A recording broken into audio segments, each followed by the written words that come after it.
This week we talk the mainstream fallout from UFC 229. What's next for the champion, Khabib? We take your fans' questions and we talk about all the big talking points in this week in MMA.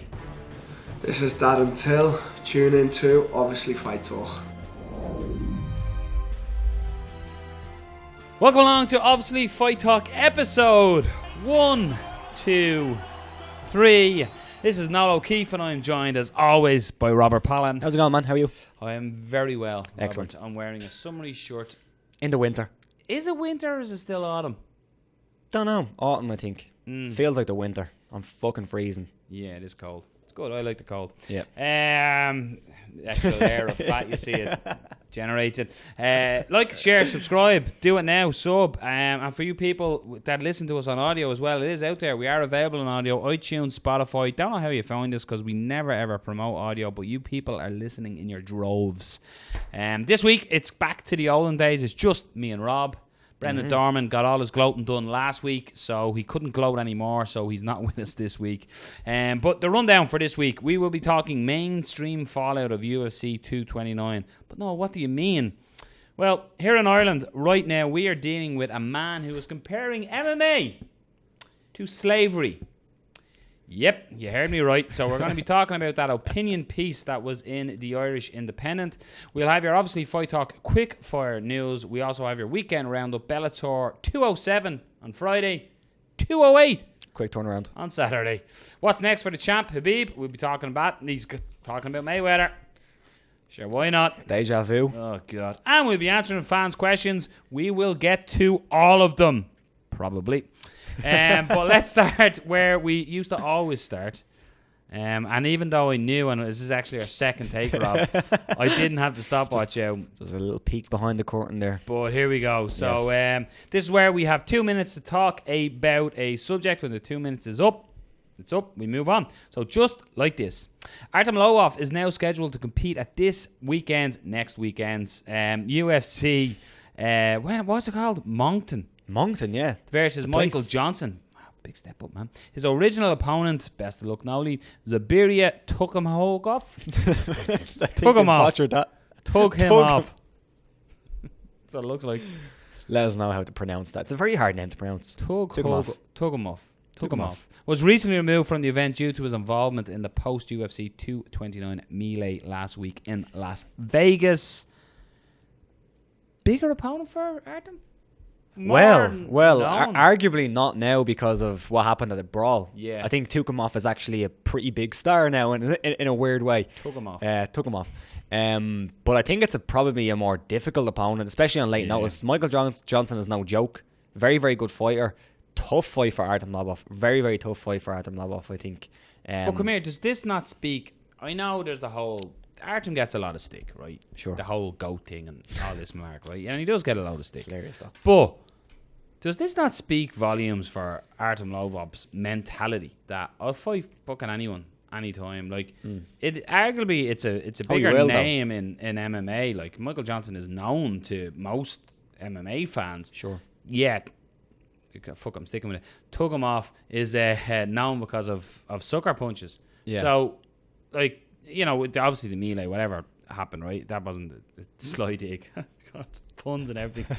But, Artem Lobov taking on Michael Johnson, that's a bigger name for him. A very important fight, I feel, for Artem. Yeah. After the antics of the bus. Yeah, the bus. I just think it's a tough fight. I think it's and I say fair play to Artem Lobov because not a lot of people will take that fight, and fair play to Michael Johnson. Although Johnson's down with him though. I also think that it kind of goes to show you that even though Artem's not the best fighter in the world, he still has a pretty big name because of his relations with Conor McGregor. But I think he went to 5 rounds with Cub. Yeah, that was a good performance, I thought. Yeah. I'm not saying Artem Lobov's a bad fighter; he's a good fighter, but it's just, I think it's a really tough fight for him. But fair play to him for taking it. And it's an intriguing one. I'm not sure what's going to happen. I'd say Michael Johnson will win the fight, but it's a tough one on short notice for both guys as well. Is Michael Johnson in camp? Who knows? Is he taking it because he thinks it's a gimme? That might change things. Who knows? Plus, the Siberian train goes on. Choo-choo, motherfuckers. Eddie Alvarez may have a new home. You boy gaff. At the time of recording, Alvarez is reportedly very close to agreeing a multi-fight contract with one championship. What do we think about that? I actually really like that move. I really like it. I'd love to see Alvarez fight in the UFC still, because I still think he can do a good job. I still think he has some great fights there. Yeah. But Alvarez has always been known as that guy who fights in different promotions against really good guys in interesting fights. And if Alvarez feels like he's not really going to be competing for a title in the UFC, I like it. ONE FC, let's do it. Do you think somewhat... One championship, sorry. Do you think somewhat with the madness that happened at 229 that potentially, he's thinking, shit, I could be jumping ship at the wrong time here, because we just potentially could have lost two of the biggest contenders in the division. Like, he's currently ranked on Topology, this must be said, 6th. Yeah. So ahead of him is Kevin Lee, who's matched, Dustin Poirier, who's injured, and Tony Ferguson, who just won. So realistically, Khabib, good chance, could be getting an extended holiday. So I wouldn't say it's going to be too long. It could be 6 months. Yeah. That's a camp. Eddie Alvarez is sitting there. El Kakui's waiting to go. You know, they love an interim. No, yeah. Could he not get a UFC Potentially, title? but I also feel that if he's taking this offer, it must be a pretty decent offer for him to take it away, to go away from you. Dana White actually even said it to him. Didn't he go off, make some money? Yeah, he did. And I genuinely think that was Dana White saying, you know, you've been good to us since you've been here. And he was also being paid a lot of money. We know from his contract that he got a pretty big time contract going off to the UFC, you know, relative to the rest of the guys. So I can see this being like, you know, I probably has 5 fights left in his career, maybe a few more. He's taken a lot of damage. So he's going to go over there, get some interesting fights, make some money, fight in Japan, you know, fight in Asia. Be fun. It's mad when you think about it. Like, it was only 2 fights ago was the champion. Yeah. UFC. So it's mad how quick that turns around. Yeah, so that's not confirmed, but I guess by the time this is recorded, it'll probably be announced. Probably that's is, and confirmed. they'll be like, lads, what he's on about at the time of recording. Yeah. UFC welterweight Gunnar Nelson hasn't fought since July 2017 due to a knee injury, but according to his father as well as his coach, he is ready to resume his career and is hoping to return to the UFC on UFC 232 card on December 29th in Las Vegas. Does it say who he's potentially? No opponent. That's what he's looking for. I know John Kavanagh tweeted as well to somebody. He done one of those #Ask John Kavanagh things on Twitter. Didn't see it. No, yeah, I thought so. And he said that Gunnar was looking to come back in December. I'm excited to see why, you know, Gunnar coming back. Excellent fighter, really exciting to watch. Hasn't really done it in the UFC. He hasn't really done what people hoped he would do in the UFC. But I hope that he still has some upside. I think he does. And I'm excited to see him come back.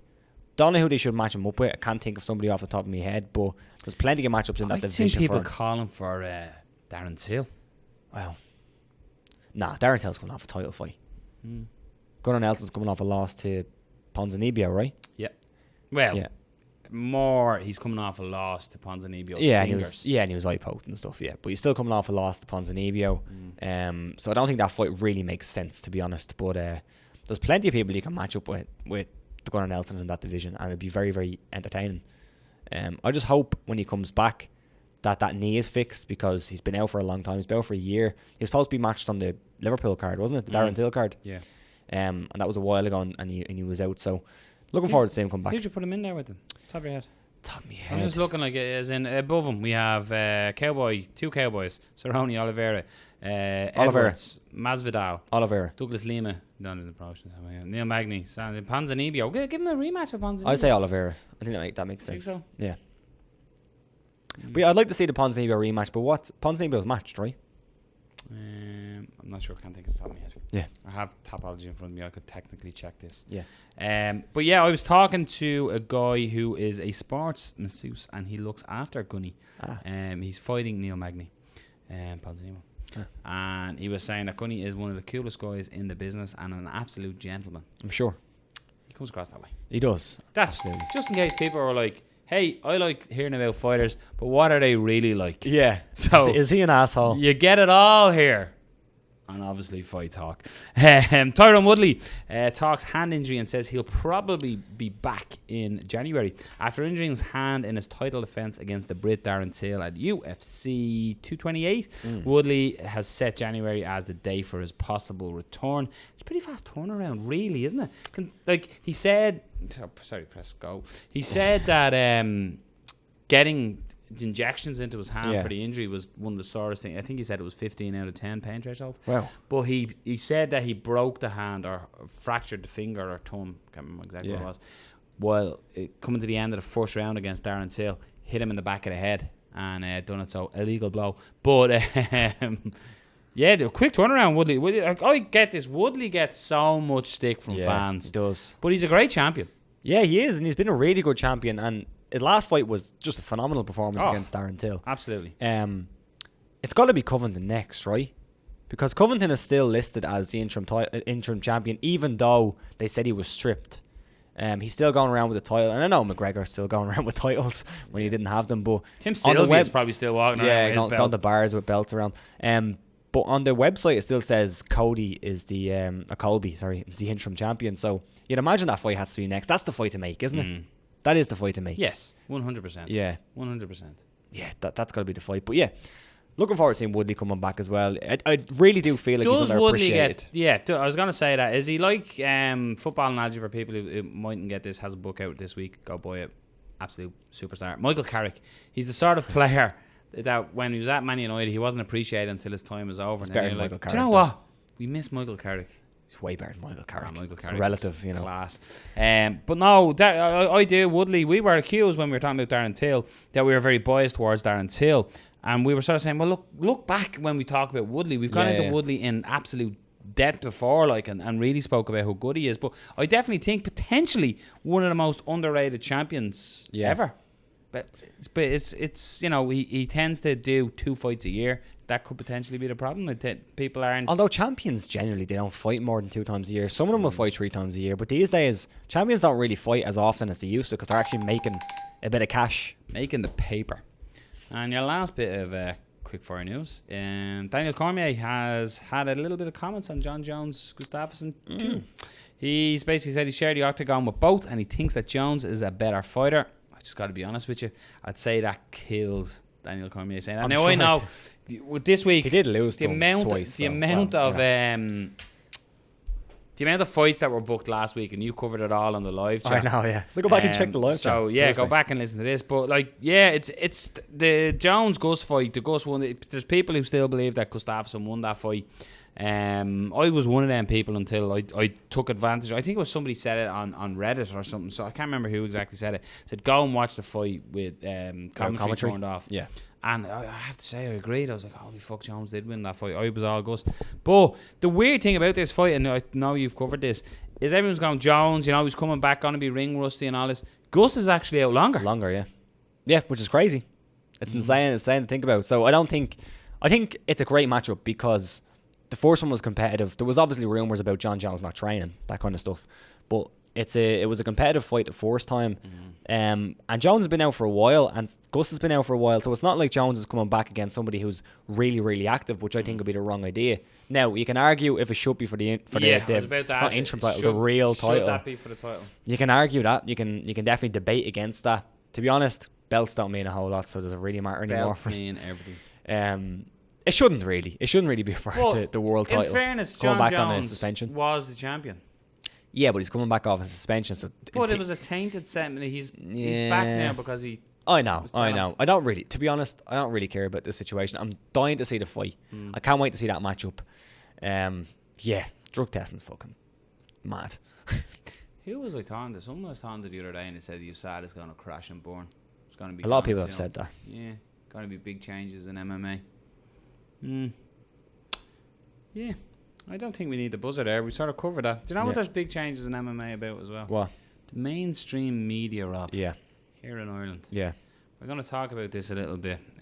For anyone that doesn't know, this is the sad thing about it was, this is the #1 read article in MMA related in Ireland, apparently, was put up.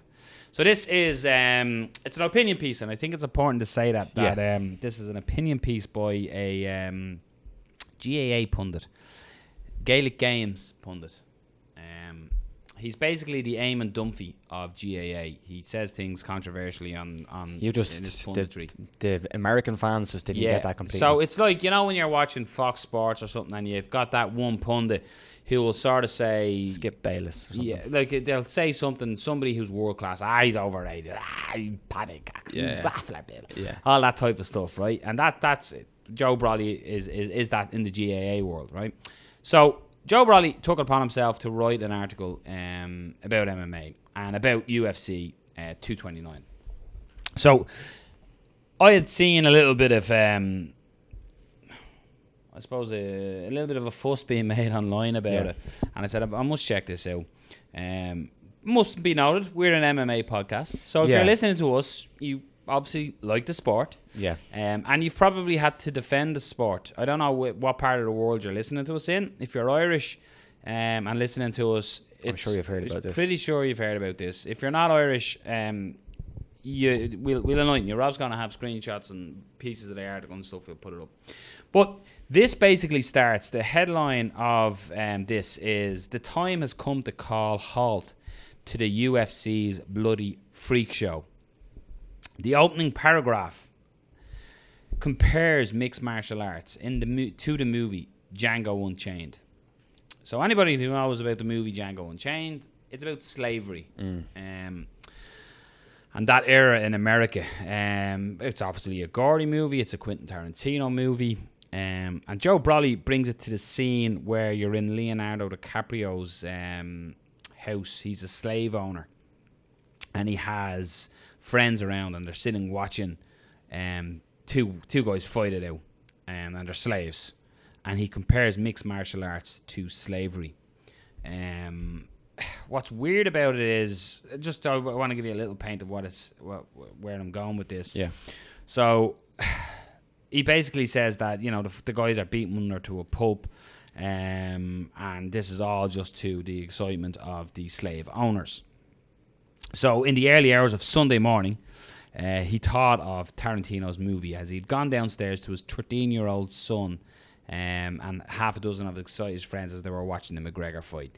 So when he walked into the room, he thought that the fight would be over, but it was only main card time. So he walks in, and his words were, a black man called Owen St. Peru was fighting another tremendous specimen called Dominic Reyes. Reyes beat him up systematically from the first bell, raining powerful kicks and punches into his face and head until it became almost impossible to watch.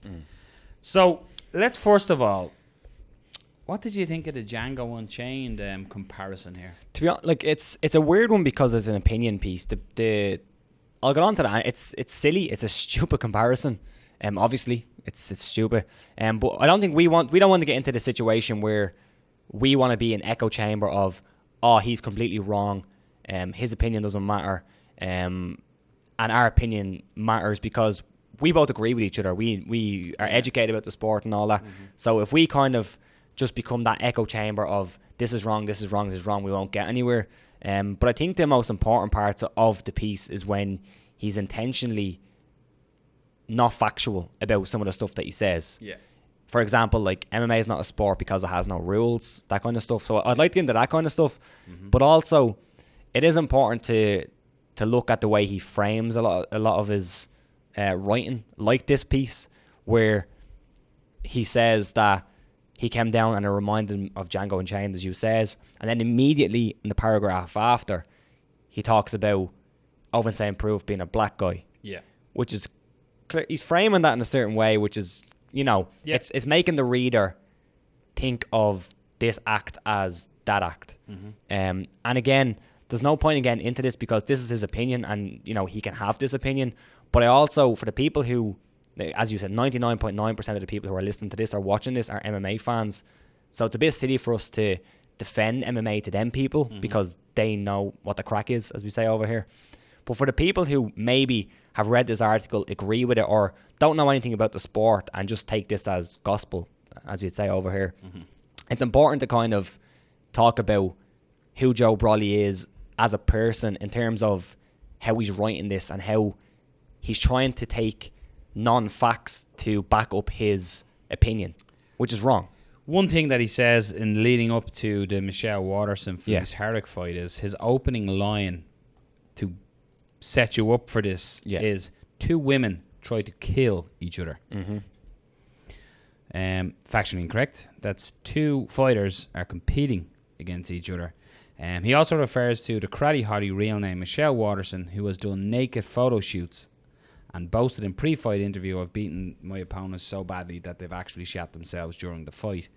Now, Michelle Waterson was on the ESPN body issue, along with other athletes from tennis, basketball, baseball, Serena Williams, soccer, who's a very respected athlete. Everyone. The thing about shat themselves, that doesn't sound great, but look, this happens when Sonia O'Sullivan was running in the Olympics for Ireland. Yeah. This has happened to Formula 1 drivers when they're driving their Formula 1 cars. This happens to GAA players. This happens to absolutely everybody. If you get knocked out, you potentially can lose control of your body, and that or you can can just happen. lose it in general, like runners, sprinters. Happens all the time. Yeah, so then It just sits very uncomfortable with me, as you said, the narrative to this. He's painting it in a way, he describes Conor McGregor, who, like him or loathe him. And his actions were bad. Yes, but he describes Conor McGregor looks like a human dog and behaves like one. What's that even? I don't know what it looks like, a human dog. Again, that's his opinion. Yeah. So it's hard to argue that bit. It's like, if you think that that's true, then fair enough, whatever. But it's the non-facts that he brings in about the sport and about everything else. So Khabib choked him in the 4th round. I thought a fine line they tread between life and death. If that joke had continued, how long before the exhausted human, the man he just called a human dog, slipped into a coma 10-15 seconds? What if his windpipe had been crushed? This again is for somebody that doesn't understand the likes of the chokes that Conor McGregor found himself in that night, and what happens. But he then also goes on to this, which again is a very sensitive subject and is going to be talked about in Irish MMA. He said, at this point, McGregor could easily have been bleeding into his brain, like João Carvalho, who died in the cage in Dublin 2 years ago. As Carvalho lay on the ground dying that night, McGregor high-fived and celebrated with his opponents. And then he finishes with the thing he continued throughout this, woohoo, woohoo, woohoo. Joe Brolly, it is worth noticing that, I'm mentioning to you, that João Carvalho did not die in the cage that night. Conor McGregor was excited for a teammate cage side. Both fighters were stood up and the decision was called. Both fighters walked out of the cage themselves. Unfortunately, the tragic event that happened to João Carvalho happened backstage in the medical room. So you're incorrect and infactual in your Click article in that piece too. So again, the old expression I always go, never let facts or the truth get in the way of a good story. Yeah. That's pretty much what's going on here. And that's why I think it's important to not say that his opinion is wrong, but just point out the stuff that he says that aren't facts that you can clearly fact check, just to show that he's building his article based on fallacies that aren't true. So you have the easy one that everyone goes for. MMA is not a sport. No boundaries, no rules. Violence is good. So there is rules, and I think John Kavanagh actually tweeted the rules to him.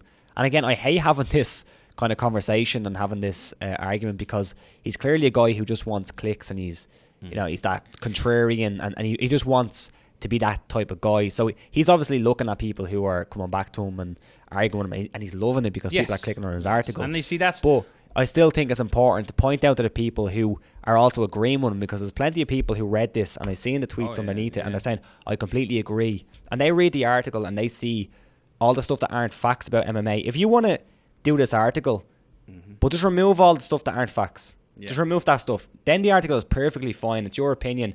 If the national newspaper, the Irish Independent, want to publish this, fair enough. I still think the editor has some kind of responsibility when you're, saying a lot of pretty bad stuff. But if you want to publish it, without those facts or those non-facts in there, that's fine. It's your opinion. But you also should know the people who are reading this that aren't, I suppose, privy to MMA, haven't watched it, that a lot of that is bullshit, to be fair.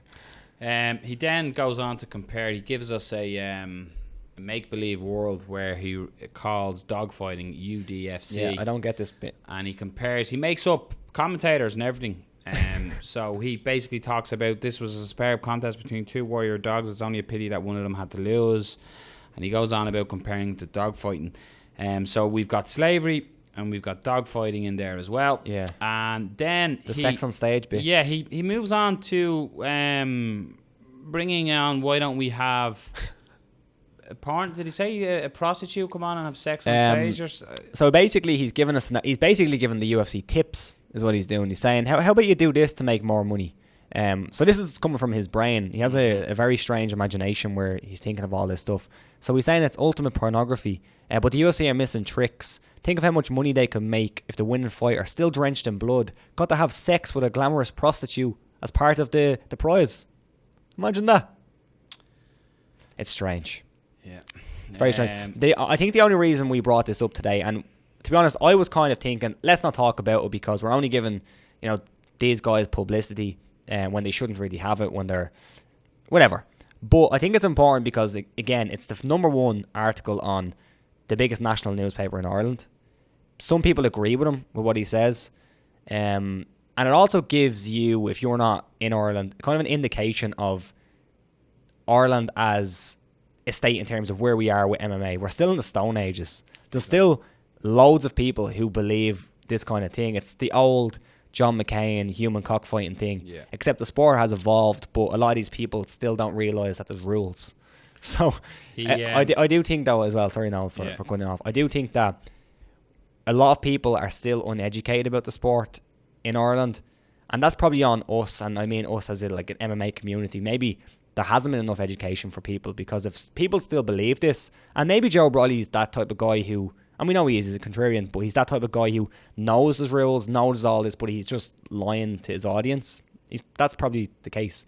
But if it's a case where he truly does not know his rules, he truly does not know that Michelle Warson she wasn't nude, she was on the body issue, which Serena Williams was on, and thinks that this is very like Mandingo fighting, which is actually, I think it's a myth, but in the movie it was real.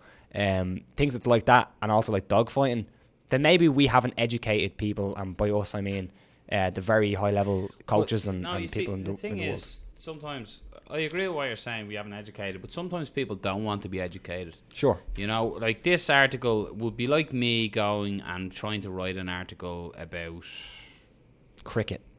I know a bit about cricket. Yeah. Engineering of some sort, and just making it up and then presenting it to engineers. Yeah.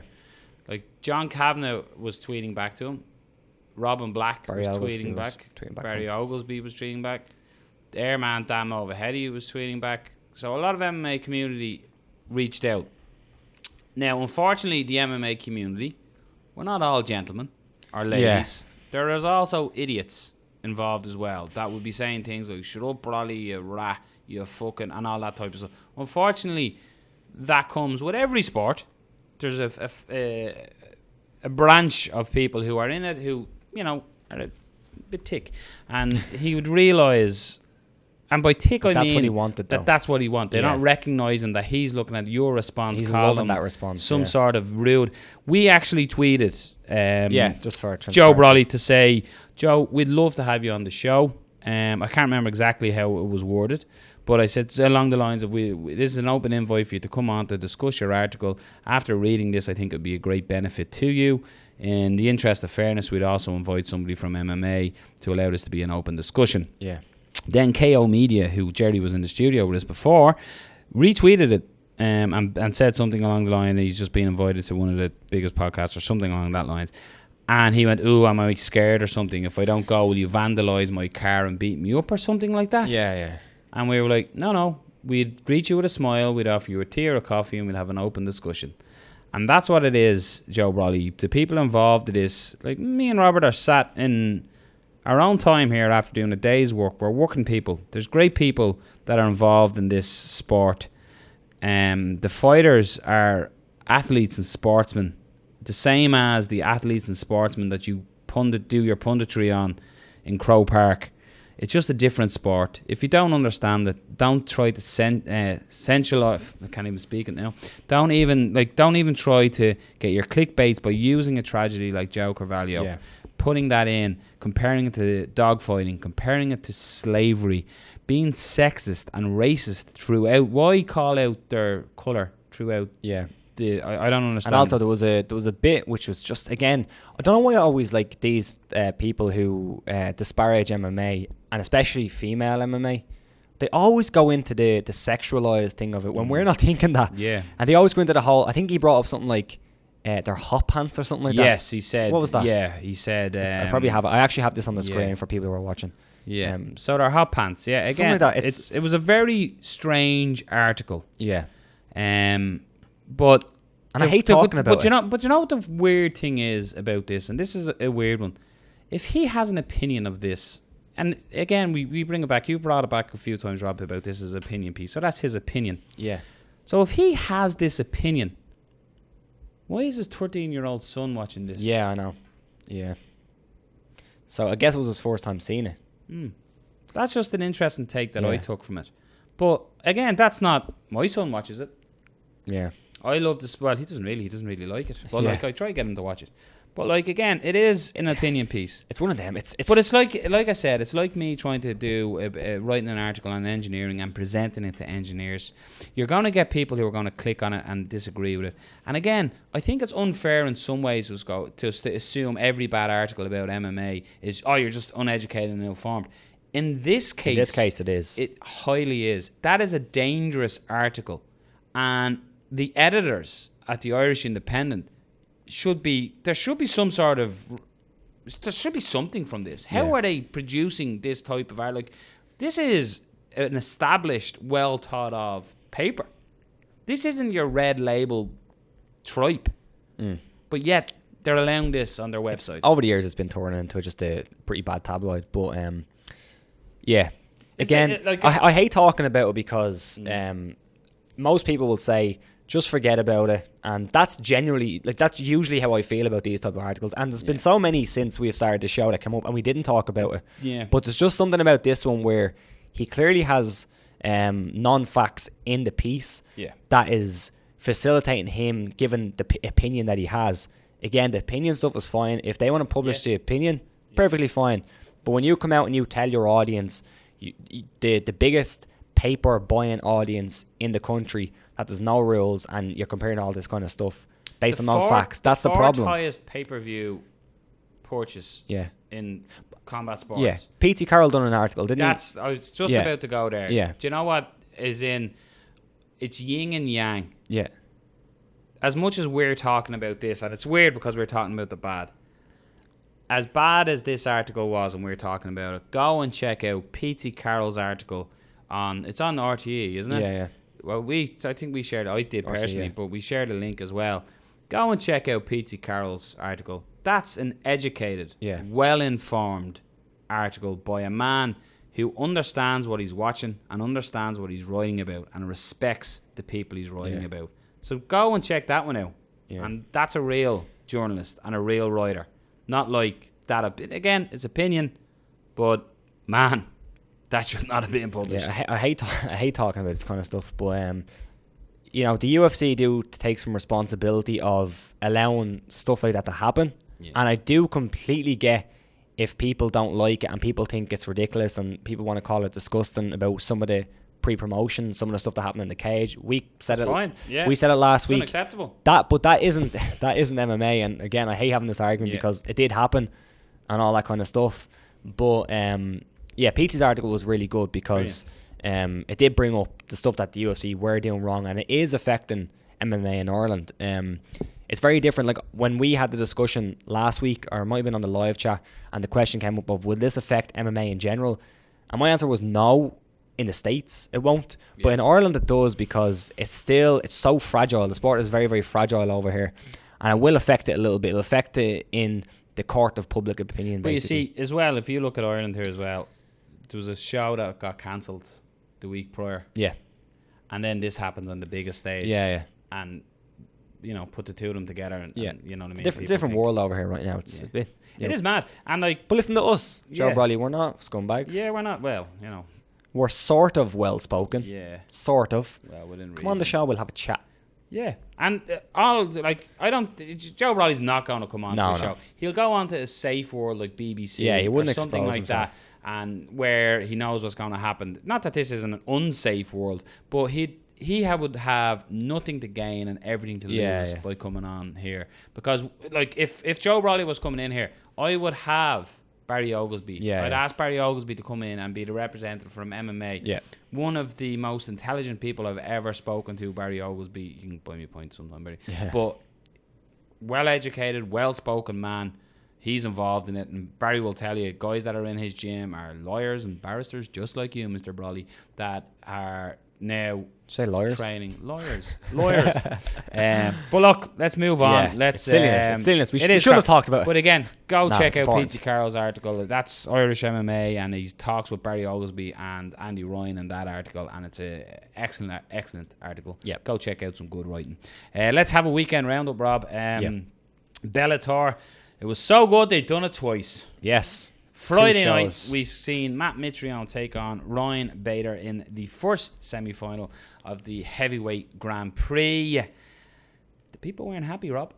They weren't happy, but I thought it was a good performance by Ryan Bader. And I think that performance has convinced me that he'll probably win the Bellator Grand Prix. Don't go spoiling. That mixed in with Chael's performance, even though it was a losing performance against Fedor. But to be honest, I thought it was a good performance. He just used pure wrestling. If you watch the fight, it was just all head positioning, wrist control, side control and mount, and side mount and hip ride from the side. That's it. The whole fight.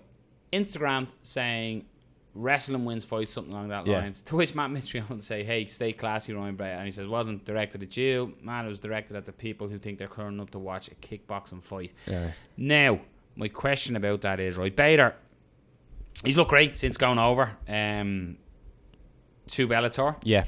He is potentially one fight away from being the champ over in Bellator. He is on an excellent win streak, 6-fight win streak. Fedor coming up, but is his style why he's no longer in the UFC? Maybe. And I say maybe because we don't know behind the scenes what contract he was offered by the UFC and by Bellator. Maybe by relative standards it was a fairly good contract. But you'd probably think that maybe the UFC didn't offer him big bucks because of his style and because of maybe his lack of star power, as they would probably think. And Bellator did because he's a UFC guy and they like to sign up UFC guys. But yeah, maybe a little bit. Also a weird question. Yes. If he was to become the champ, right? He has now had 4 4 Bellator fights. Did you use your finger to count? I have to do that, yeah, because that's the way it's done. The final will be his 5th. I wonder how long the fight contract was. And he's had a little bit of back and forth with the other champ and the other promotion. Could we potentially see the return of Ryan Bader to the Ultimate Fighting Championships for a super fight between champs? Is that a super fight? Are you saying if Daniel Cormier, who is a 2-weight world champion in the UFC right now, was to fight Ryan Bader, who would be a 2-weight world champion in Bellator right then, that's not a super fight? I don't know. I Why? really don't know. Because it's Ryan Bader and his style fucks him over. Yeah. So you just said a minute ago, no, you don't think so, but now you're going, it's Ryan Bader. He's not a huge star, but yeah, maybe. No, it's kind of a super fight because you have the 2 biggest MMA promotions in the world and champs in both. So yeah, is it a super fight? Comment. Yeah, let us know. It's a weird one, isn't it? It is a weird one. I don't think it's a super because fight. If they to be fair, Daniel Cormier was almost laughing when Ryan Bader was calling him out, and that's not being bad on Ryan Bader. He's an excellent fighter, but he was almost laughing when he was calling him out. Yeah. You know, he's gone over to Bellator. He has some good wins. Phil Davis, great win. Yeah. Lyndon Vazel's a great win. Mola Wall's a great win. And Matt Mitrione now heavyweight. Like, you can't complain about those wins, but Mitrione's just beat bleeding Fedor. Yeah, I know. You know. Yeah. Great fight. Was the co-main event. Ryan Nelson. That was actually a great scrap, and Sergey Kharitonov showed really, really good Kharitonov. boxing. His jab and his right hand was just completely just beating Roy Nelson up, and Roy Nelson couldn't land any shots. He was landing some decent jabs at times, but I thought Kharitonov looked impressive for the age that he is, and I think I tweeted that no matter what you think of these two lads in 2018, that was a good scrap, and it was a good performance by Kharitonov. It was like Rampage Vanderlei. That Yeah. was a good fight. That was a good fight. That was a good fight. Yeah. Say what you want about them. Yeah. Like, they looked like two dads fighting over a lilo at the swimming pool, but they were They almost were. It was a good fight. Yeah. I enjoyed it. I was all on board, that it was. Yeah.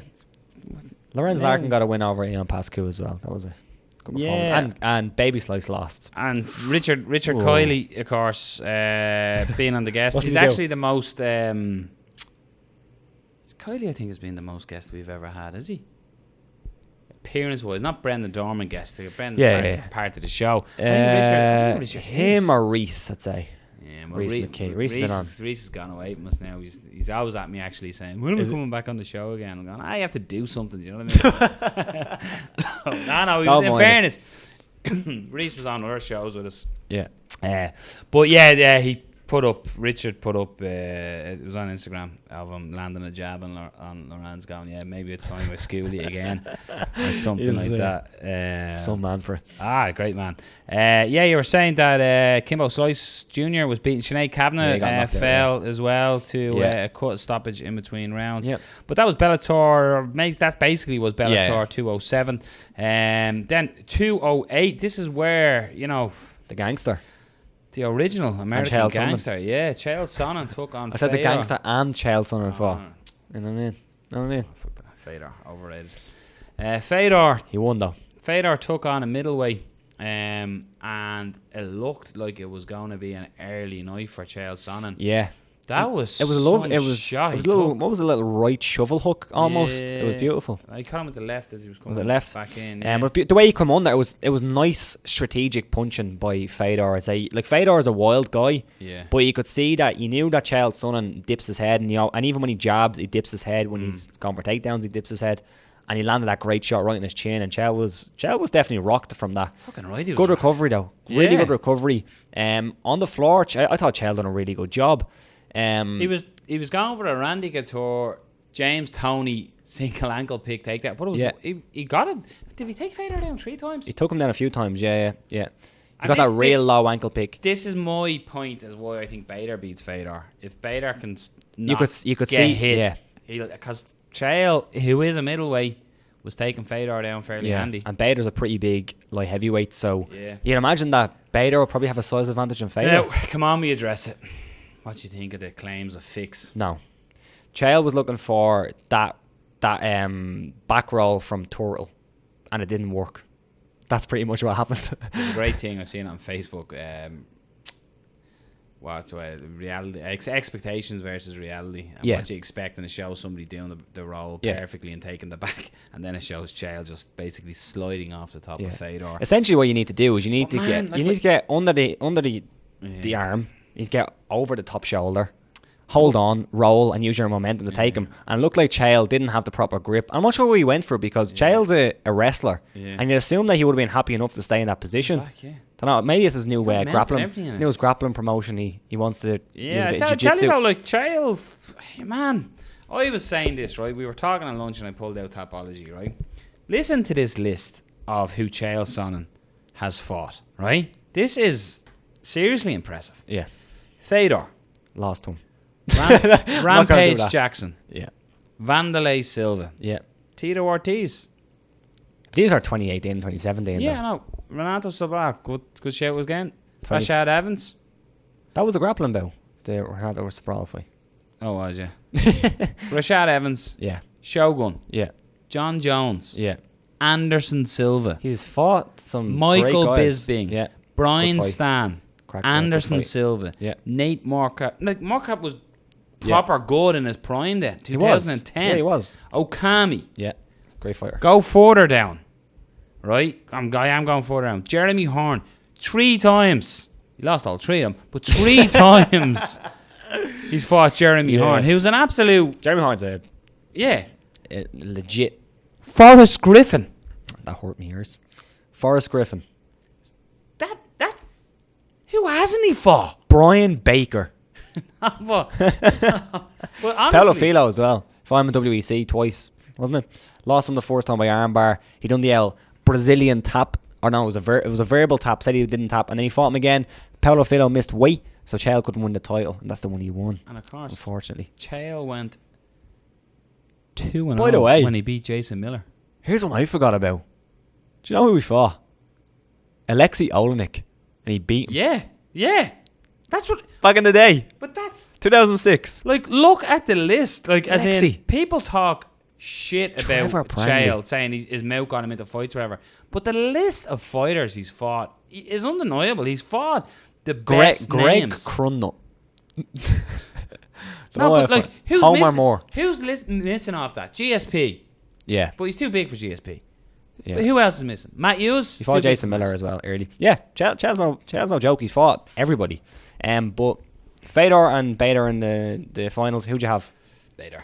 I have Bader too. Just because Chael took, it was an injured hurt Chael as well, and he was taking Yeah. Fedor down. And Fedor, I think if I went to the second round, he was going to be blown a little heavy. Yeah. But I thought Fedor looked good as well, though. He did. Yeah. Benson Henderson got a win as well. That's 2 in a row. He beat Sadawad, but he also beat the Sports Illustrated cover himself, Roger Huerta, before that. So he was on a 2-fight win streak. Czech Congo as well. Czech Congo, first round finish over Timothy. Czech Congo the is on a Mustache Johnson. 7-fight win streak and is not in the Bellator Open Heavyweight Grand Prix. Yeah. What the actual fuck? They're afraid of groin strikes. That's what they're afraid of. They don't want any groin strikes. But like, he's on a 7-fight win streak in the promotion. Yeah. It's mad, isn't it? Fucking. And then, like, they had the audacity to put him on the card with heavyweights on it. With Chael Sonnen fighting at heavyweight. Unbelievable stuff. Bellator. Stay classy. Stay class. No, but in fairness, check Congo, and he looked good, man. It was a fun weekend of fights, I thought, from Bellator. What did you think of I know the UFC have done it. You've been there, Robert. I have. When they've done like the tough final on the On Friday. and then the yeah, it's good. It's good when it's two big cards. Oh no, it's good when it's one big card and then you have a lead in with a good main event like the one I went to. But it's very difficult. You're trying to get people to stay in 2 nights in a row or watch 2 cards. Come on. Can you I didn't watch both full cards. Can you imagine sitting at home now with your missus and be like, I'm watching the fights. Yeah. Friday night it flies. And then Yeah, it's and grand. then all of a sudden MMA's on the telly. Yeah. You watching MMA again? Is that the same promotion? Yeah, it's No. not. It's not the way forward. No. Yeah, but that was the weekend roundup. There wasn't. Yes. There wasn't nothing. Am I missing? I can't think of anything else now. There probably was some mad promotions on, but let's not talk about them. Siam Warriors in Cork. Yes. Muay Thai and MMA Yeah. simultaneously.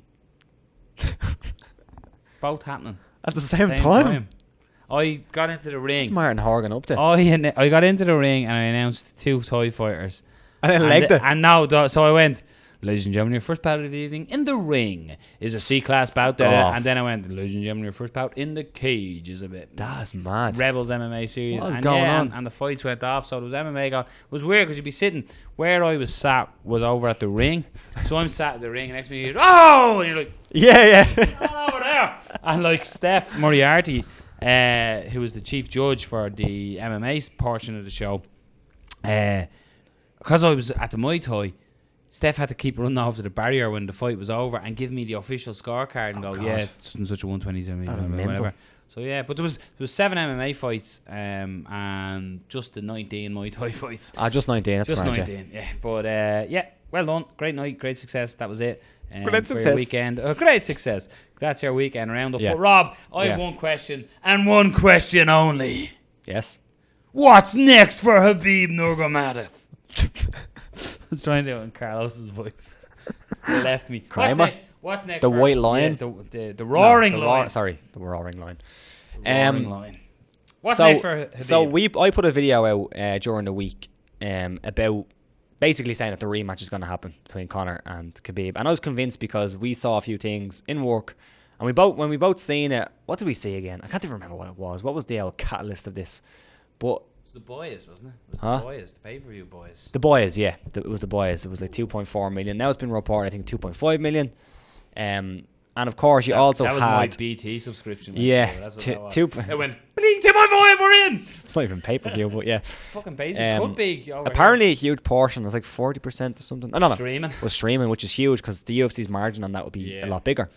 But then they also got huge ratings for the prelims, and of course, Conor's looking for the rematch, or at least we think he is. Khabib, we don't know. So I genuinely think right now the rematch is going to happen for a lot of reasons. If you ever worked in a business and you deal with the commercial people in business, you'll know that they have a lot of pull and they have a lot of power and money talks, and it's hard to argue around that. So my question to Jason was, if I'm Dana White, and even if I'm saying we're not going to do the rematch for the reason one, the first fight wasn't that competitive. Reason two, I think Conor needs a bit more of a warm-up fight. That's a very difficult fight for him. You're the commercial guy, remember? Yeah. And you know, Tony Ferguson just deserves it, and it'd be a great fight as well. What would you say? Yeah, but Conor McGregor, Khabib done 2.5 million buys. Yeah, and I'll be like, but Tony Ferguson deserves it. No. But Tony Ferguson. No. Why? Money. Exactly. We bought this for a lot of money. Yeah. We want that cheddar back. We're not going to get that. Like, if you look at what fight was Woodley Till. Yeah. MMA people were very excited about that. Yeah. Done awful. Done awful, yeah. Joanna against Rose, wasn't it? Yeah. Done awful. And you can say as well, now that, well, look at Khabib. Khabib's a big star now, and Tony Ferguson was on that card, so he could be a big star. What would you say? Guarantee it. Guarantee me it's going to get close to that. Not a chance. Sorry, I can't. No, I can't guarantee that. I just think, unless Khabib doesn't want that fight, and he might not want it, and he does have significant pull, which I'm not sure about that yet. I don't really know what's going on there. But I just think all roads are leading to that rematch. As much as I don't like it, I just think it is. Well, but Tony Ferguson should get it. That's the thing, right? That's the thing. Let's dispel that now. Should the rematch happen? Straight away. Should it happen? Straight away. No, right. Both of us are on that. So boom. Absolutely get rid of that. Now, the reason you were saying... So is this fantasy now? No. This is real world. Okay. Right? It is going to happen. The only way it's not going to happen... Yeah, there's a few reasons is what could if be. Habib gets... Suspended. An extended suspension. Yeah. If that happens, I can see the UFC making Conor and Tony. For the interim title? Oh, fuck me. Yeah, they probably will. Yeah, 100%. 100%. Not even 98%. 100%. Right? Is that like, what's that Star Trek meme? Conor has already said, according, what was I reading? That he wants to fight before the summer. Right? So he has plenty of time, so. No, I know, but if Habib gets depends on how long big Khabib suspension, gets, and as well, Ramadan is August, September, isn't it? I think so, yeah. Am I right? I'm not. I think it fluctuates. Apologies if we're getting that wrong. Yeah, sorry. Let us know in the comments. Yeah, but I can see that happening. If Habib doesn't get a huge suspension, yeah, I can see that happening big time. Conor wants it. He's talking to John Kavanagh saying it's all he said backstage. He wants a rematch. Dana White has said it. He's already ringing him. Yeah, saying he wants a rematch. If it makes money, it makes sense. And again, don't get this mixed up with what do you want, or what does this person deserve, or what's the right fight, or anything like that. It's genuinely just about money. And these guys, it was reported when he bought this that he took out a huge loan to make a significant amount of money back, and this is clearly a money maker, and it's going to make more. It'll probably buy more because of what happened in the brawl. I genuinely think that a fight does not have to be competitive at all for it to sell. It just doesn't. It just doesn't have to be competitive. If you're going in and you're a casual fan, and if you rewatch that fight now, and then I show you the brawl, and then I show you that Conor maybe saying, "Oh, I'm going to get ready for this one." That one, Khabib won that one. I know how to beat him now. You're going to be hook, line, and sinker, and you're going to be in. If you're a casual fan, if you're like someone who follows the sport, you're going to be like, no. Conor McGregor has. But you're still going to buy it. A way of pulling fans in. 100%. Yeah, he's going to win. Like, I am the perfect example. When Habib beat Edson Barboza, you were in on the CM Punk train at one point. I was. Still am. He's got a future. He's only 40. But when Habib beat Edson Barboza, I thought, nobody beats him. You said to me, and you tweeted, and you like, does Conor beat him? I'm like, nope. Yeah. Nope. I'm getting near him. Yeah. When the fight was made, I was like, Habib beats Conor. Yeah. I said, I don't see how Conor beats Habib. Conor starts doing his press conferences, starts doing his talking, starts doing whatever. Brings out the whiskey. I can't doubt him. Yeah. Can't doubt him. And that's how good of a salesman he is. He's also, by the way, he's also a fucking badass, unbelievable fighter. Yeah, of course. Yeah, right. But he's a great salesman of what he does, and that will get the casual fans. It will get his fans, and it'll get it building up. And I honestly think if they done Khabib Conor 2, it would be bigger than it just was. Yeah. I agree. All I agree. The wrong reasons. All the wrong reasons, yeah. But also good reasons too, as in John Kavanagh was on Joe Rogan, and he said he was disappointed looking back now in hindsight. He was disappointed with his tactics that he employed for Conor in training. They were too defensive. Yeah. They were too defensive. It was about, letting them take it down, or not letting them fight the takedown as long as you can. When you do, stay safe on the ground, and we'll pick it up and have a big third round. That was Conor's biggest round in that fight, and he was like, we just thought it was going to be a bigger round than it was. Sure. So that's Kavanagh already saying we done things wrong in the camp. So there is seed one. Yeah. They're going to do things different. Yeah. And then comes in I could imagine you're not going to see Conor McGregor promoting whiskey while in it. It would be a lot more business orientated, a lot more focused. Yeah. And that's where I think the allure comes from. And people go, yeah, I'm watching it. And that's not for the people who genuinely comment on these videos, because you might be right now commenting now, that's bullshit, he's going to lose. Yeah. And what he's on about, lads, what he's on it. Right now, like, not right now, I know I'm going to agree. I watched that first fight. I picked Khabib in that fight, and it didn't go exactly how I thought it went, but it went pretty fairly what I thought it would be. Yeah. And I imagine the second fight will be exactly the same. I think Khabib is just a way better grappler, and Conor just will have a problem with that style. I genuinely think that, but it's not us that Conor will sell to. It's the other people. It's the people who will listen to Conor, and when Conor says, I have evidence that I lost to Nate Diaz, I went back and look what I did. I come back and I beat him. He has physical evidence there. You will say, people who are going to comment on this video, is that's bullshit. Nate Diaz is a different fighter and all blah blah blah blah blah. But that doesn't matter to the other people. He has that evidence. He can just drop that in and say, look, I beat Nate Diaz after he beat me. I can do this. I can beat Khabib. That's what he's going to say. Yeah. Everyone will disagree with it who are in know or whatever you're going to say. But to the casual fan who are making up this 2.4 million it'll have pay-per-view. the 2 years off. I was a bit rushed. Exactly. There's plenty there to... Yeah. But for me... And people forget about the brawl, as in the promotion will and commissions. I hope if it does happen, it's not. They're going to use it all. They're going to use it. Yeah, but they shouldn't. They should learn from your fucking mistakes. They don't need to at this point. But really. Khabib Nurmagomedov for me is the lightweights. All the lightweights in the UFC are Superman. Yeah. And Khabib is kryptonite. Yeah. He's just got this. He's excellent. And like people, Luke Thomas said about the Mayweather fight. With Khabib talking about it, is that people shit on Khabib's striking. Yes, he's not going to get in a box with Mayweather. He's not a polished fighter. But did you see the right hand he landed on Conor McGregor? Yeah, I had a conversation with somebody after the fight, and he was like, but like, look at Khabib, he doesn't really move that well. He's not a great boxer. And I was like, doesn't matter. He dropped him.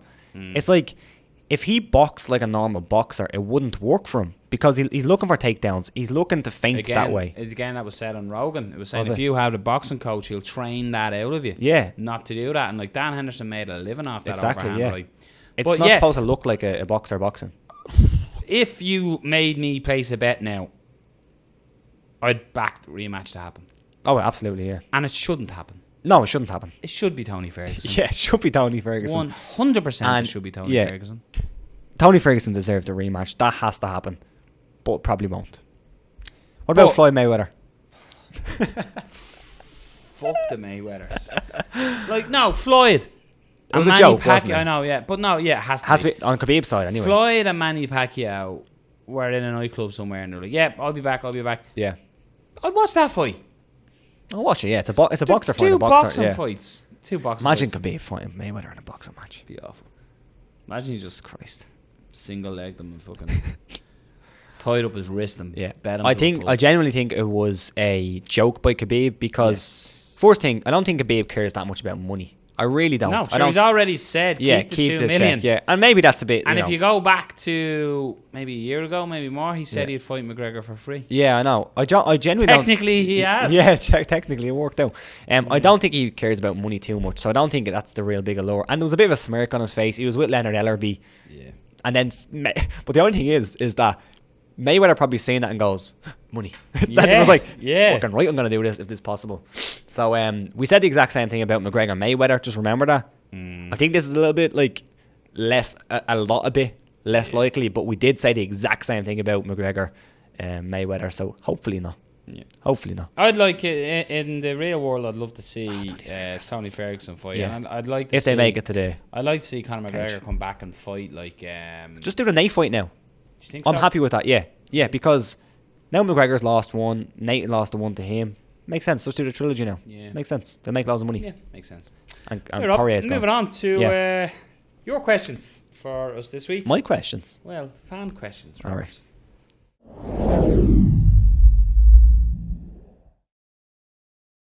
Okay, Rob. So let's keep it going. Your fans' questions. Hit me. Fan question number 1.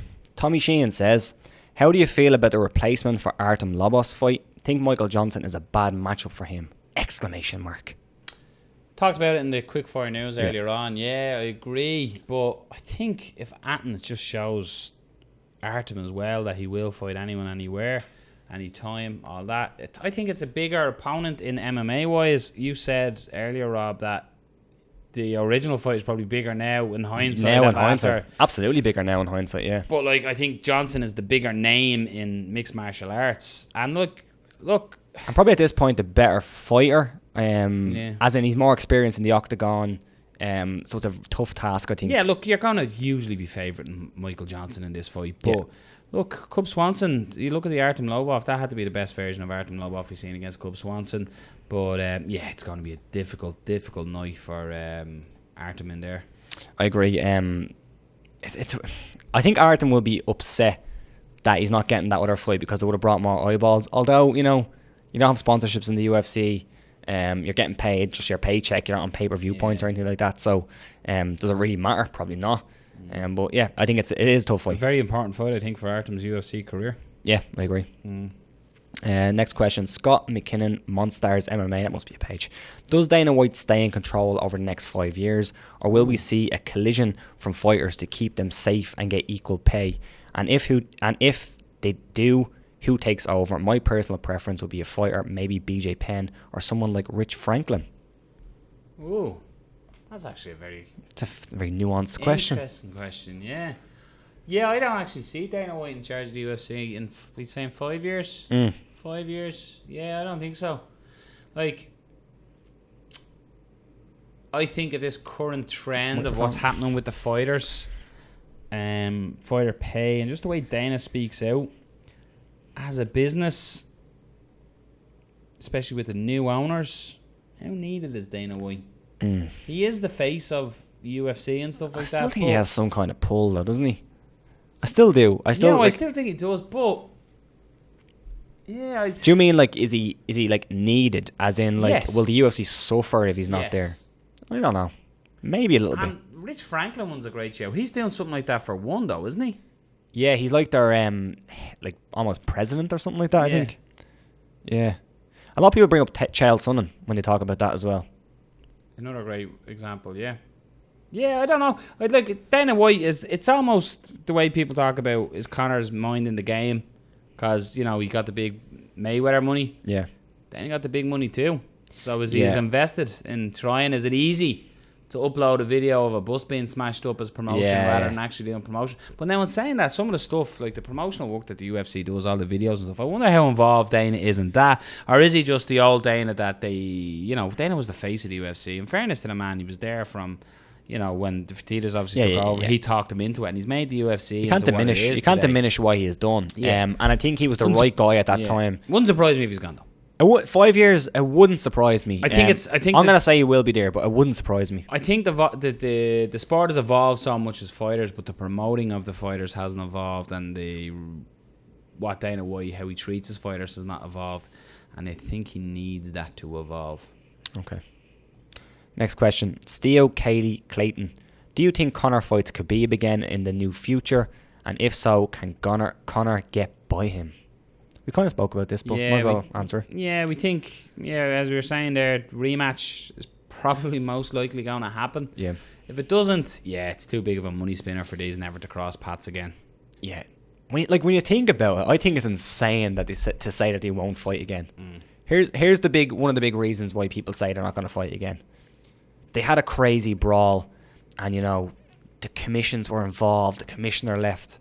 Conor threw a fucking dolly through a bus window, and they still made the fight. Yeah, they still made the fight. At the end of the day, if you're looking at millions and millions and millions of dollars, that doesn't matter. I don't think the brawl and the bus and comes into why they wouldn't make the rematch. I think why they wouldn't make the rematch was how much of a dominant performance. I don't think that matters at all. I really don't. No, I know, and we've covered that. But I mean, in the world of actually talking sense here for a minute. Yeah, in realistic world, that's what they should be looking at. They'd be like, well, it doesn't really get a shot after that performance. It wasn't even close. So that would be the reason why it wouldn't happen. But yeah, it's way too big of a money spinner. If it's not an instant rematch, if Conor was to go off and fight Diaz, and Khabib had a fight, their paths are crossing again 100%. It's too big of a fight not to make. Agree. Moving over to Twitter, Jan van den Bos, big fan of the show, always tweeting with us. He actually bought Lee Daly's Before a Fall Pride book. Go check that out. We had Lee on a couple of weeks ago, I think it was, before his book came out. Go check it on Amazon. It's basically the first English book about the history of Pride. I got my copy the other day, I think last Thursday or something like that. So I'm looking forward to reading that, so go check that out. But was it a signed copy after having it? Wasn't signed, That's disappointing. I know, yeah. It's a bit of a letdown. Fuck's sake, Lee.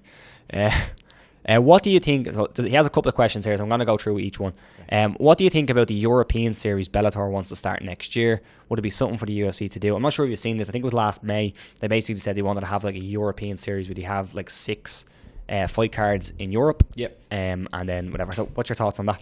Yeah, Bellator, we spoke about this a little bit last week. Now, when saying that was more so, we spoke about Bama's demise. But Bellator have come, they've dipped their toe in the water, and they like the temperature. Yeah. They want to get in for a paddle now. They are 100%. You only have to look at the amount of fighters they've signed both here in Ireland and the UK, and you can expect that. Like, they've done a good few shows now in Italy as well, mixing it up with kickboxing. Yeah. And so, Alessio Sakara making a living over there. So they are 100% getting involved, and it's good. It's good to see Bellator, because you see some promotions. UFC comes in, runs the train through, but they don't. Yeah, they've kind of neglected Europe at this point, haven't they? The UFC, you're not making a whole lot of money over here. But it's kind of sad to not see them. So Bellator are looking at what the UFC aren't doing and going for it. I like it. And it's a smart move, because in North America, UFC is the big dog. Yeah. You know what I mean? Bellator could stamp there. Bellator could all of a sudden become the big promotion in Europe. Obviously, we have still the likes of KSWs, which is huge in Poland. Not that big outside of Poland. No, but not absolutely huge. Mammoth. Ginormous. Like, it's the UFC in Poland, apparently, according to everyone we spoke to. And then Cage Warriors, of course, a good promotion as well, but not on the same size as Bellator. Yeah. His other question, or is there 2 questions? I'll go for the next one. Was Lobov versus Johnson, thoughts? Bigger name, ranked opponent for Lobov. Not. We kind of spoke about that. We kind of agree with bigger name. Probably not at this point, but probably a better ranked. Name. Yeah, in a way. And then his last question was, is Fedor the best heavyweight ever now, or if he wins against Bader, would he be? Basically, is his question. No. The boat. No. The boat. He's not the best heavyweight. Who's the best heavyweight? Brock Lesnar. Nah. Kane was definitely going to be. Stipe was in discussion. On his way. So I think Stipe. You could probably still argue Stipe was the best. I think Stipe beats the brakes out of Fedor. So do I. Well, now, definitely. Like Fedor to me, and this is going to get so much hate for this, but you're fucking roll the dice now. Fedor to me is like a movie where, the Russian, they bring in the Americans, let him beat up the American. Like, he had some outstanding wins. There's no denying that. Absolutely, he did. But he fought some of guys who were past their prime, and he had some dubious decisions. I don't think he's the best heavyweight either. No. I don't think he's the best heavyweight. No, I don't. Now, and it's weird is it's a tinfoil hat time. Look into it. It's hard to consider somebody the best fighter in the world when they are being promoted by the promotion. You know what I mean? They're managed by them. They're all that type of stuff. He's no doubt Fedor is an absolute badass. Yeah. I would have loved to see him compete against the best, and when he was in his prime and they were at their prime. Yeah. Like, we're seeing washed up Fedor fighting washed up Frank Mir, and Maldonado beat him like. Maldonado. Beat him like in. Fedor. Ravi Taj just said, I was going to ask this again for the podcast. Is Chael's fight fixed, or did he give up easily? At this point in his career, he's just into it to make the money. because he had a chance to choke Fedor out at one point and he pushed himself out of it. So we went into this earlier on when we were talking about Bellator, but no, that was just a tactical mistake. You've seen it so many times. You actually tweeted it, too much head trauma and that to be a fix. Yeah, there was way too much head trauma. It was right. Like, he took a beating. If that was a fixed fight, Chael would be backstage saying to Fedor, what the fuck, man? Like, I know we have to sell it, like, but take it easy, will you? Yeah. No, it was a bad move by Chael. Ill-advised move at the time, but I definitely don't think it was a fix. And we went through the list of who Chael is beaten, man. Chael is legit. But, he's had a couple. There's a famous video of me saying tap, tap, tap, tap to the Ortiz fight. Yeah. But, no, I don't think that was No, a fix. it wasn't a fix. And if you go and check out, I was going to try to get it up here if I can, but the actual technique that Chael was going for, I probably can't. No, I can't get it. Yeah, it's basically just trying to take the back and just made an absolute mess of it. So no, it wasn't a fix, but it was a weird decision by Chael to do that. Considering he's a wrestler, it was. And he had the back. He was in a position, get the hooks in, and some shots. Yeah, weird one. Ravi Teja said again, do you think Nate Diaz fights this year? If so, against whom? No. I'm sure I noticed where it's the 16th of October, just because the show goes out tomorrow. Genius. Genius. Although you're not genius to explain it now. No, it's only 2 months left in the year. Find it hard to see him getting a fight. I agree. I think to get Nate Diaz back in the cage, I think you're probably going to have to get someone like Conor to fight him. He's not going to accept just anybody. So who are you going to get that's like Conor, that's not Conor, or like a Poirier who's going to put him up there? There's nobody really there that he's going to fight, is there? He's not going to accept just anybody. Tony Ferguson again. See, I'm picking fights for Tony Ferguson left, right, and centre. But no, and I don't care. People give me stick for this. Like, Nate Diaz is not one of the best in the world. He's a good fighter, but he shouldn't be in title contention. Not right now, no. No. He hasn't fought in 2 years, and his last fight was a loss. Yeah. Last question by Ravi again on Twitter. What do you think about the rumours that the UFC is going to remove the 125-pound division in the near future? Now that Mighty Mouse is not the champ anymore, the chances are higher. Thoughts? I didn't read that they were thinking about getting rid of it. But to be honest, it's more. I think from what I've seen, it was more like hearsay. A lot of people talking about. I know Luke Thomas brought it up when he was talking about the 165-pound division. He put out the idea of, would you prefer a 165-pound division or continue with the 125-pound division? And there was arguments for and against. Bit crap in Henry Cejudo. I know. But he won the belt. To be fair though, Henry Cejudo, he won the title and he's immediately saying, I'm going to go to 135 and fight for that title. So, and to be honest, I don't know about you, but it has felt like the 125 division has been forgot about since Henry won that title. Do you feel that? I haven't heard much about it. I haven't heard anything about it. Like, there's nobody looking for title fights and stuff. So if they do it, I like the 125-pound division. I like it because the pace and the technique and everything that's used. They just never excellent. Get tired. It's phenomenal. It's excellent, but like, there's just no fights to happen down there. Like, no really intriguing fights with a story, you know? So it's unfortunate. But surely if anybody is due a rematch, it's Mighty Mouse. It's the man who defended his title more than fucking... Yeah, so let's get that everybody shit on again. Yeah. That's it. That's all we're covering. That's it. Okay. So that's fans' questions. That's the show. That's 1, 2, 3. As easy as ABC. And don't rate me. Faso Latido. I was going with Mark. Yeah, Jackson. I know. I was just trying to mess it up. Yep. No guest this week. It's weird when it's just me and you, isn't it? Yeah. I hope that didn't deter you from the show. Let us know if you liked it. Come on. Give us a like. So give us a like. Big news dropping for the show as well soon. Yeah. We're not really saying what it is. No. We're sorry about that, but we're being sworn to secrecy. Big. It's going to be big. But check us out on Thursday. I'm going to do a live chat with Jason from MMA on Point. Jason, MMA on Point. Yeah. You had a good week this week, didn't you? I know, all the news dropped. We finished recording the show last week, and then they went. It was like they were going, alright, so MMA hour's over. Luke Thomas' show over. And obviously Fight Talk is over. Right, publish all them stories, yeah. It was manic. Yeah, it was mad. Literally going home, they was going, fuck off, no way, get out of here. Yeah. It was Joe mental. Jones. Yeah, mental. Do you know what's not mental? Going and hitting subscribe so you don't miss any of our future videos and stuff like that. Rob is back on Thursday. We'll be back next week, dropping as we do every week, a new show every Tuesday, for your enjoyment and ours, because we love recording it. Do you know what we should start doing?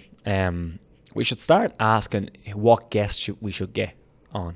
So what, we can disappoint the fans? So we can disappoint everybody. Well, no, genuinely, if you're interested in hearing somebody, and maybe if it's like a bit off the cuff. Realistic now, folks. Yeah, so like... Don't come at us going, love to hear Dana White and obviously Void Talk. We'll try and make it. Let's get Sean Shelby on. No, just do it. Whoever it is. And then tweet them and tell them to come on. Yeah. Do the work for us. Do the work for us. Yeah. Brilliant. No, because like we're always thinking about potential guests, and we're thinking, who's in the news or whatever. But you know, we've had some good guests that weren't in the news, like Quattros and Marcus Davis were two good ones that were like just random, but it was good to chat to them. Give us some ideas. We should do like a Legends League. Legends League. Yeah. Be brilliant. Yeah, up first. Just getting you on, old timer. Yeah. Art Jimerson. He'd be wearing his little hat. Yeah, mate. Anyway, 1, 2, 3. Thanks for tuning in. We'll see you all next week. Check out Rob on Thursday night for the live chat. It's always fun to join in and give him stick on the chat. Thanks to everybody for last week. Me and Rob jokingly said we got no stick all the years we've been doing this. Yeah. We've got no stick in the YouTube comments. Last week made up from it. I just stopped crying before we start recording. But thanks again for all the upvotes, all the downvotes, all the comments. We appreciate it. Much love. Till next week.